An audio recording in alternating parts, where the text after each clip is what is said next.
Hey kids, welcome back again. Looking forward to this next conversation about someone that I actually talked about in one of my radio programs, and I just think that this is so important about this particular pastor. And for those of you that are joining us for the first time, delighted that you're here. And if you're here because of hearing a radio program that is up there at samueladamsreturns.net. I'm delighted that you're joining us and you actually have jumped to this particular program. So with that, what we do is that I am virtually reading this to my grandchildren. They're not here. They live in both New Mexico and in Texas. Therefore, we don't get to spend a lot of time with them. And I thought that this book is a historical book that is not taught in schools. It's not taught in the churches. So it's not taught anywhere. It's not taught in Christian colleges. It's not taught in... Anyway, go to the beginning and listen to my diatribe there. Let's just get into it and go to chapter 31, who is about Cotton Mather Smith. Cotton Mather Smith, kids. This is real interesting. So here's what we're going to be covering. We're going to cover his birth and parentage, a teacher among the Indians. He studied theology, is settled in Sharon, Connecticut, influence of the clergy of Connecticut in the beginning and about the Revolution, his views of the struggle between the colonies and the mother country, the part he took in it, patriotism of his congregation, is made chaplain and marches to Ticonderoga, his devotion to the sick, seized with the camp fever, returns home, invasion of Burgoyne, his sermon just before the final victory at Saratoga, and the thrilling scene, and I'm telling you, it is a thrilling scene. Folks, this is a thrilling scene. And then his character and his death. So here we go. All right.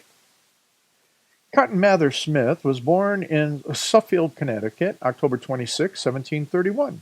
His father was grandson of Reverend Henry Smith and his grandmother, granddaughter of the celebrated Increase Mather. He graduated at Yale College in 1751, after which he went to Hatfield for a while, where he made a public profession of religion and immediately turned his attention to the ministry.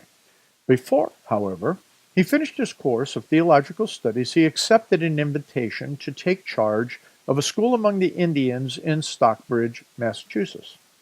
Dr. Sprague, in his, quote, Annals of the American Pulpit, end quote, says of him in connection with his novel enterprise, quote, he engaged in it with great zeal, and by his amiable and winning manners, and especially by mingling with the Indians in their athletic sports, he acquired a commanding influence over them, and brought them entirely within his control. He labored for them with untiring diligence and with corresponding success, and became a proficient in their language, while imparting to them a knowledge of his own. After completing his engagement, he returned to Hatfield and resumed his theological studies.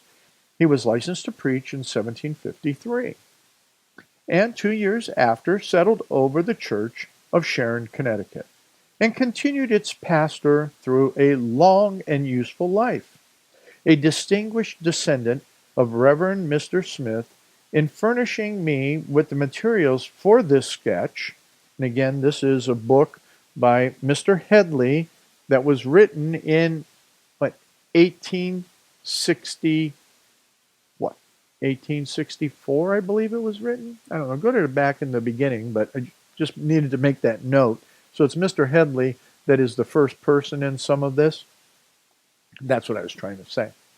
So a distinguished descendant of Reverend Mr. Smith, in furnishing me the materials for this sketch, prefaced them with such forcible and true remarks on, quote, influence of the clergy of Connecticut in making that little state take the gallant stand she did in the Revolution, end quote. that I quote them in entire. After showing that she, the state, might well be called, quote, the Laodicean of the Confederation, since that, small as she was, she furnished 31,600 troops, or 5,000 more than Virginia and Pennsylvania, and far more than New York, end quote. And that although she, quote, had 100 miles of exposed seacoast, only 3 plundering expeditions ever contaminated her soil, and these made no permanent occupation, end quote. And after speaking of the gallantry of her sons at Bunker Hill in covering the retreat, their efforts in capturing, quote, Ticonderoga with more than 200 cannon that provided such a vital importance to the American cause in the siege of Boston, end quote, of her brave spirits, such as Knowlton and Hale and other early martyrs to liberty, so well calculated to arouse her energy and kindle her heroism, he says, quote, but the most powerful element of the revolutionary strength in Connecticut was her congregational clergy. And the opinion may be expressed without fear of contradiction that no class or order of men in this country so much indebted for its national independence. Had they preached a slavish and cowardly submission to the royal will, had they declared it to be the first of duties to honor the king, we should today have been royal colonists of the British crown. Quote, the immense influence of the clergy for the first century and a half is alike honorable to them, to the people. Most of them who first emigrated into the country were gentlemen of family and station, and had good estates, which they freely spent in assisting their poor brethren and parishioners in numerous difficulties of making new settlements. They possessed a great proportion of the literature of the colony, and they were the instructors of the flower of its youth. They had given a striking evidence of their integrity and self-denial in emigrating from their pleasant homes into this distant land for the sake of religious liberty, and their people reverenced them as exiles and fellow sufferers for the dearest of causes. No wonder that all the circumstances combined to give them an uncommon influence over their hearers of every rank and character. No wonder that the governors and magistrates and leading men of the land deemed them worthy of all honor. They were consulted by the legislature in all affairs of consequence, civil and religious, and with civilians were appointed on committees to advise and assist them in the most delicate and important concerns of the Commonwealth. Continuing the quote from this relative. With but little variation, this continued down to the epoch of the Revolution. And in all the preparatory movements toward the mighty struggle, it was the influence of her clergy more than anything else that caused the colony of Connecticut to act in one united and harmonious phalanx. To the tyrannical edicts of the throne and the bitter and barbarous threats of the lords and bishops in the English Parliament, they responded from every pulpit, down with Amalek, the sword of the Lord and Gideon. Be strong that ye be not servants. Quit yourselves like men and fight. It was owing to the clergy that New England was not infested with the Tories like other provinces. Of the 20 years of his parochial life, filled up with usefulness, of his labors abundantly blessed, of his kindly charities and devotion to the interests of his people, the limits of this sketch will not allow me to speak. As an instance of his self-sacrificing spirit It is necessary only to mention that once when the smallpox devastated his parish, he never took off his clothes for nearly 3 weeks. So untiring was his attendance on the sick. The crisis which the Battle of Lexington precipitated had long been foreseen by Mr. Smith. He had watched the slow gathering of the clouds on the political horizon and knew what they portended. Feeling that a struggle between the colonies and the mother country was inevitable, he was not one of those who believed it would result simply in a redress of grievances and a restoration of old relations. He knew the first resort to arms would rouse the old Puritan blood to a pitch of excitement that would make the restraints of loyalty like the threads of gossamer. And he, therefore, for a long time previous to it, by his pen, in private conversation, and in the pulpit, gradually educated his congregation into the belief that when the colonies should rise in defense of their rights, nothing short of total separation and a national independence must be looked for. Fearful as such an issue seemed, he did not speak of it despondently, but with a high courage and firm faith. Not only was his pen, as well as his tongue, devoted to the cause of freedom in the way of essays, arguments, and addresses, but being gifted with poetic talent, he is supposed to have composed some of those spirit-stirring odes which his congregation want at times to make the hills of Sharon sing. Here's an example. Let tyrants shake their iron rod, and slavery clank her galling chains. We fear them not, we trust in God. New England's God forever reigns. Would peal through the old meeting house till the rafters shook with the lofty strain. At the time the Battle of Lexington took place, Mr. Smith's parish contained 2,000 souls. This number, according to the usual estimate, would give about 400 men capable of bearing arms. And we find when the news of the battle reached the town, 400 enrolled themselves in the militia, most of whom saw more or less service during the war. Ticonderoga being captured by Connecticut troops, it was natural she should take pride in maintaining it. Hence, in 1775, a detachment of militia of the state was sent to garrison it and operate under Schuyler, who had commanded in Lake Champlain. The General Assembly appointed Mr. Smith its chaplain, and he marched with the troops to the theater of war. Though unused to a rough life, he endured cheerfully all the hardships of the long march through the wilderness and during the rigorous campaign that followed, shared with the common soldier his privations and self-denials.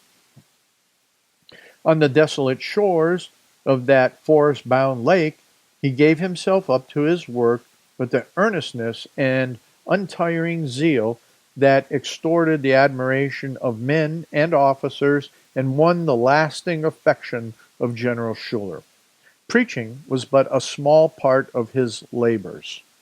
He was in constant attendance on the sick and moved like a good angel among the farmers and mechanics who composed the militia, encouraging the downhearted and infusing hope and cheerfulness where despondency and sadness reigned. I'm sorry, but I do have to make a quick commentary note, is that his preaching was only a small part of what he did. Get that? Any of you pastors, deacons, or elders out that? Okay. Continuing. He, however, overestimated his powers of endurance, and towards the end of the campaign was seized with the putrid or camp fever, which brought him to death's door. But his good constitution at length triumphed, though for a long while he either lay helpless or was able only to creep around the fortress. Sorry, kids. I had to yawn. Finding himself a confirmed invalid, he was compelled to his great regret, to leave the army and return to his parish. Although he soon afterwards resumed his parochial duties, he never fully recovered from the effects of this terrible illness. It did not, however, quench the fire of his patriotism, and he saw that every draft for men, money, and provisions made on his parish was promptly met. When the news of Burgoyne's formidable invasion filled the land with so much dread, he appealed to the patriotism of his congregation and urged them to rally en masse to the call of New York for volunteers. Instead of sharing in the general despondency, he spoke of sure victory and told them the time had now come to do or die. And if every man put his shoulder to the work, God would make bare his arm for their deliverance of his people. His hearers caught his spirit, and seizing their firelocks, streamed toward the northern wilderness. So universal was the patriotic response that every man in the parish capable of bearing arms volunteered, and the good pastor found his congregation composed only of old men, women, and children. It brought tears to many eyes as they looked over the half-filled pews in which not an erect, manly form was visible, when the absent were remembered in fervent prayers of the pastor. At length the news of the drawn battle of the 19th of September was received, then followed by the long and anxious interval between it and the final conflict of the 7th October, during which the country was in a state of the most painful suspense. The next breeze that swept from the north might bring the news of the overthrow of the American army.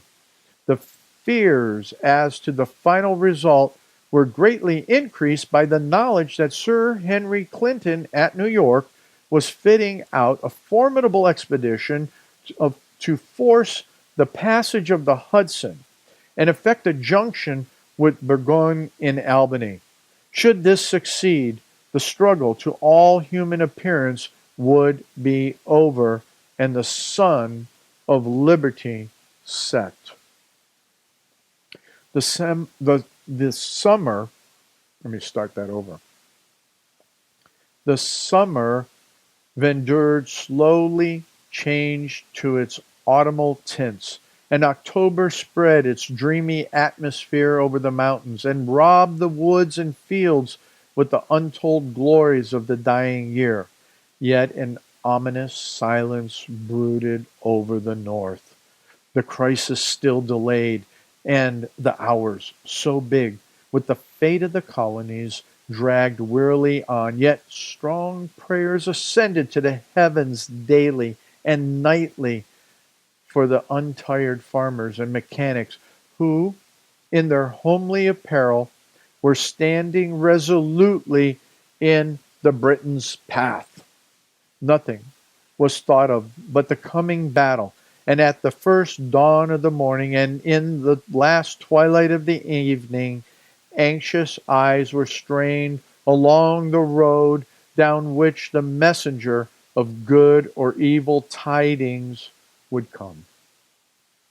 While the public feeling was in a state of painful excitement, Mr. Smith, one Sabbath day, took for his text a part of Isaiah 21:11 and 12. Quote, "Watchman, what of the night? The watchman said, the morning cometh." End quote.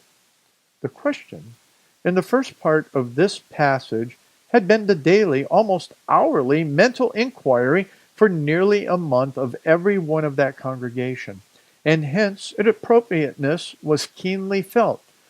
But the startling announcement, quote, "the morning cometh," end quote, took them by surprise, and they could not first comprehend its significance or how it would be adapted to the present gloomy prospect. Had he heard any good news? What had happened that he could say so confidently, the morning cometh.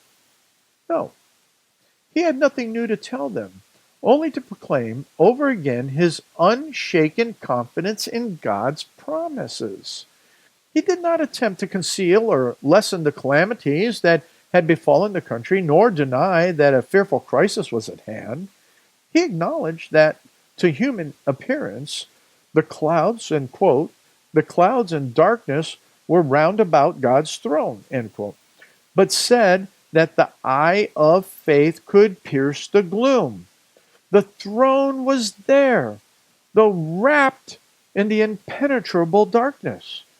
In all the disasters that had successfully overwhelmed them, he traced the hand of God and declared that, to his mind, they clearly indicated some striking interposition of divine providence about to take place in their behalf. Quote, man's extremity was God's opportunity, end quote. Our extremity had come, and now was a time for him, quote, to make bare his arm for the deliverance of his people, end quote. Prophet-like, kindling with the vision on which the eye of his faith rested, he boldly dropped the general subject of God's faithfulness and told his astonished hearers that he believed they were on the point of hearing extraordinary news of victory to our arms. He would not wait for an indefinite future to prove his faith to be well-founded. He was willing to bring it to the test of the present. They might judge whether he was right or wrong for this, and for he said, quote, the morning now cometh, end quote. I see it beams already, gilding the mountaintops, and you shall soon behold its brightness bursting over all the land, end quote, of him speaking. One cannot imagine at this day the effect of such language uttered by a minister of God in such a time of doubt and anxiety and suspense. He ceased, and he closed the Bible and exclaimed, quote, Amen. So let it be, end quote. A silence profound and death-like rested on the audience. Each one seemed to feel as if an invincible presence was there and some weighty announcement was at hand. Suddenly, the deep hush was broken by the distant clattering of a horse's hoof along the road. The sharp and rapid strokes told of fierce riding and urgent haste. They knew at once what it meant. For days and weeks their eyes had strained up the street that led northward to catch the sight of the messenger of good or evil tidings that was hourly expected. He had come at last, and as nearer, clearer, rang the sound of that wild gallop on the listening ear, each one looked in mute and earnest inquiry into his neighbor's face. They looked right on through the place, straight for the meeting house, darted the swift rider, and drawing his rein at the door, leapt from the saddle, and leaving his foam-covered steed untended, strode into the main aisle. On the deep silence that filled the building, like a sensible presence, his armed heels rang like the blows of a hammer. As he passed along, a sudden paleness spread over the congregation, and the crowd's faces turned with a painful eagerness towards him. But looking neither to the right hand nor to the left, the dread messenger passed on, and mounting the pulpit stairs, handed the pastor a letter. Notwithstanding the good man's faith, his hand trembled, and an ashy hue spread over his face as he reached to receive that envelope. Burgoyne has surrendered, were the first words that met his eye. He staggered under them as under a blow. The next moment, a radiance like that of the morning broke over his countenance, and he burst into tears. Rising to read the incredible tidings, such a tide of emotion flooded his heart that he could scarcely utter them aloud. The audience sat for a moment overwhelmed and stupefied. Then, as their pastor foretold, his hands and turned his eyes toward heaven in thanksgiving and prayerful, impelled by the simultaneous movement, they fell like one man on their knees and wept aloud. Sobs and sighs and fervently murmured amens were heard on every side, attesting to the depth of their gratitude and the ecstasy of their joy. The morning had come, bright and glorious, and its radiance filled the heavens. The arrival of such news at the close of the sermon was a strange coincidence, but the Revolution is a history of just such coincidences. Mr. Smith was somewhat above medium height, of graceful bearing, and an attractive personal presence. Dr. Robbins of Hartford, in a letter to Dr. Sprague, said of him, quote, "His manners were remarkably polished, so that he might have appeared to advantage even in a court. They were a delightful compound of simplicity, gracefulness, and dignity, while, on the other hand, they were entirely free from the hauteur or ostentations, and he could make the humblest man in the community feel at home in his company. In his intercourse with his people and with the society at large, he was distinguished for his prudence. He never performed an act or uttered a word that was fitted needlessly to wound others, or to impair the dignity or lessen the influence of his own character. He possessed an exquisite sensibility which was sometimes a source of great pleasure to him, and not unfrequently of no inconsiderable pain. His sense of right and wrong was exceedingly nice, and with all the mildness he was capable of dealing out severe proofs of his obstinate offenders. An illustration of this remark now occurs to me. He was sent, as were several of his brethren, at an earlier period by the Litchfield County Association as a missionary to Vermont, which was then but sparsely settled, and in some parts by a population rather an unequivocal character. Some of the inhabitants, I think, Ethan Allen of infidel notoriety was among them, took it in high dudgeon that he should have come on such an errand, as if there was some implication that they needed to be converted from a state of heathenism. They even attacked him in the most rude and opprobrious manner in the public newspapers, and he replied to their wanton attacks with dignified severity. I remembered that the closing words of his answer, which he certainly showed an indignant sense of injury, were, quote, "The Lord rebuke thee, Satan." End quote. After the Revolution, Mr. Smith continued his parochial duties, a, quote, "devout and earnest Christian and an instructive and animated preacher," end quote. In 1805, he preached his half-century sermon to his people.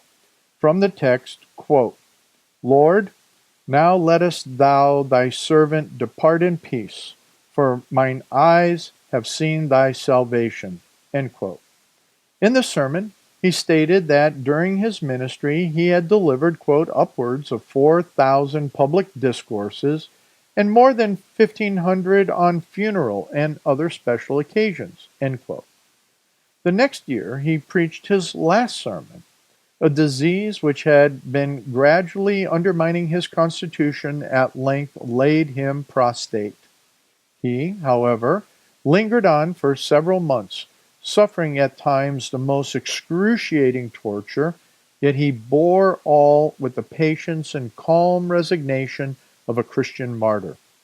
2 days before his death, in an interval of pain, he spoke at length of the value of the Bible, declared what he believed to be its essential doctrines, concluding his remarks with, quote, "These things I have preached to others, and these things I believe as fully as the Bible is the Word of God.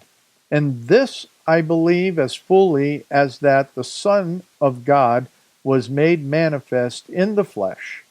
And this I believe as fully as that God governs the world. And this I believe as fully as I believe in my own present existence and approaching dissolution. Lord, help mine unbelief." End quote. He spoke but little after this, and on the morning of the 27th of November, 1806, in the 76th year of his age, peacefully and without a struggle, he sunk to rest. He had 6 children, one of whom, John Cotton, has borne a prominent part in the history of the nation.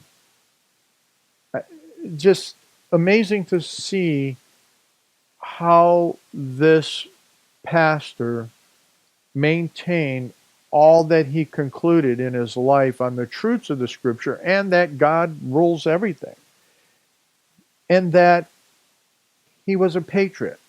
He understood what it meant that every aspect of biblical truth needed to reach every aspect of life, including the political. And kids and you all out there, as you heard at the very beginning, is that this was common for pastors to participate in everything relative to society. We don't have that anymore. So with that, kids, my prayer is that maybe you become, that's what God has for you. I don't know, but you'll become one of the leaders like Dr. Mr. Smith. Or hopefully you'll find pastors out there that will be like him. That's my prayer.